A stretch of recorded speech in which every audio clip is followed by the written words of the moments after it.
Today I'm making frozen triple chocolate cookie sandwiches.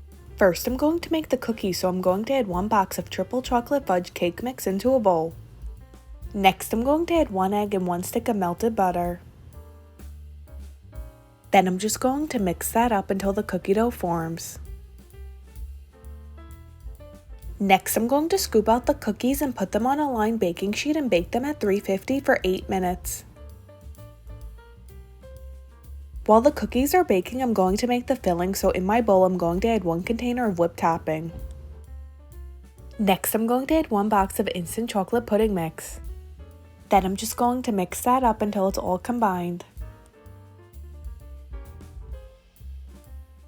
Now I have the cooled cookies on the tray and I put the filling in a piping bag. I'm going to take a cookie and put some filling in the center and then put another cookie on top.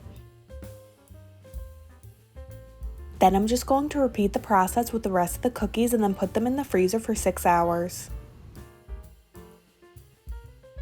Now that the frozen triple chocolate cookie sandwiches have been in the freezer for 6 hours, they're ready to be served, and whatever you don't eat, store in the freezer.